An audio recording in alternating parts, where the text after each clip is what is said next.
रूसी हमले की आशंका और बढ़ गई है। हाई अलर्ट पर है ब्रिटेन। कैसे ही आप जानिए। ब्रिटेन को ब्लैकआउट होने का डर सता रहा है। ब्लैकआउट के लिए नए हथियार इस वक्त रूस की तरफ से तैयार किए जा रहे हैं। रूसी निशाने पर यूरोप के एनर्जी इंफ्रास्ट्रक्चर है। तो किस तरह से आप देखिए, जब से रूस पर इस जंग की शुरुआत के बाद ही तमाम सैंक्शंस लगाए गए, इसके बाद जो एनर्जी क्राइसिस है इसका यूरोपियन कंट्रीज को तो सामना करना पड़ा। लेकिन अब ये ब्रिटेन की तरफ से डर और दावा इस बात का कि रूस अब नए तरीके से काम करता हुआ नजर आ रहा है और उससे डर इस बात का है कि यूरोप के एनर्जी इंफ्रास्ट्रक्चर को टारगेट किया जाएगा रूस की तरफ से और इसके बाद ब्लैकआउट हो सकता है। इस बात का खौफ अब ब्रिटेन को सता रहा है। लेकिन कैसे, ये आपको बताते हैं। ये आपको बताते हैं कि रूस और ब्रिटेन के बीच आखिर कितनी विध्वंसक स्थिति इस वक्त बन रही है और क्या कुछ होने की आशंका इस वक्त दोनों देशों के बीच में है। तो रशिया वर्सेस ब्रिटेन को जानना बहुत जरूरी है। अंडर वाटर एनर्जी वॉर, इसकी आशंका और कहां की रिपोर्ट है? पश्चिमी इंटेलिजेंस की रिपोर्ट। अब क्या बड़ी बात है, आप फटाफट जानिए। रूस और ब्रिटेन के बीच समंदर के अंदर भीषण एनर्जी वॉर की आशंका काफी ज्यादा बढ़ गई है और इसको लेकर क्या बड़ी खबर है। समंदर के नीचे मौजूद ब्रिटिश गैस पाइपलाइन और इलेक्ट्रिसिटी केबल निशाने पर है रशिया के।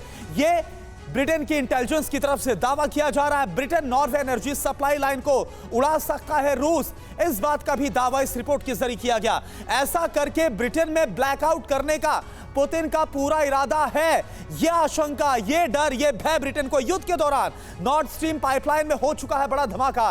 पिछले साल ये हमने देखा भी था और नॉर्थ स्ट्रीम पाइपलाइन धमाके में भी इस साजिश में भी बकायदा तमाम अनुमान लगाए गए थे।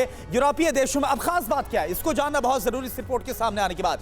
यूरोपीय देशों में रूस के खिलाफ ब्रिटेन इस वक्त सबसे ज्यादा मुखर हो रहा हम देख रहे हैं। चाहे वो ऋषि सुनक हो या पूर्व प्रधानमंत्री हो ब्रिटेन के बोरिस जॉनसन, वो गए हैं कीव में बाकायदा मुलाकात करके आए हैं। यूरोपीय देशों में रूस के खिलाफ ब्रिटेन इस वक्त सबसे ज्यादा मुखर रहा है और यही वजह है कि अब ब्रिटेन को इस बात का डर है कि शायद से अब रूस के कोप का सामना ब्रिटेन को करना पड़ सकता है। अंशु जोशी, मैं आपसे जानना चाहूंगा, ये जो थ्रेट इस वक्त ब्रिटेन को सता रहा है रशिया की तरफ से, ये कितना रियल आपको नजर आ रहा है और अगर रशिया ऐसा कदम उठाता है तो इसका भावी परिणाम क्या हो सकता है?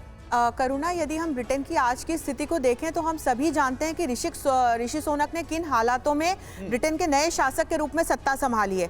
ऑलरेडी ब्रिटेन एक बहुत बड़े इकोनॉमिक स्लंप के दौर से गुजर रहा है।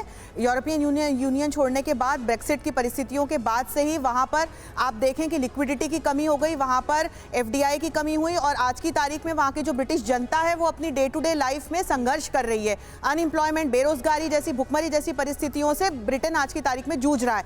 मुझे तो यही आश्चर्य होता है कि ऐसी परिस्थितियों में मैं ऐसा सोचती थी कि शायद अब ऋषि सुनक शायद धीरे धीरे करके पीछे हटेंगे यूक्रेन को मदद देने से, लेकिन मुझे तो उल्टा ब्रिटेन आगे बढ़ चढ़ के यूक्रेन को नाटो सदस्यों के साथ में मदद देता हुआ दिखाई दे रहा है। तो निश्चित तौर पर स्थिति गंभीर है और रशिया की ओर से एक बड़ा खतरा ब्रिटेन को देखने को मिल सकता है। ठीक है।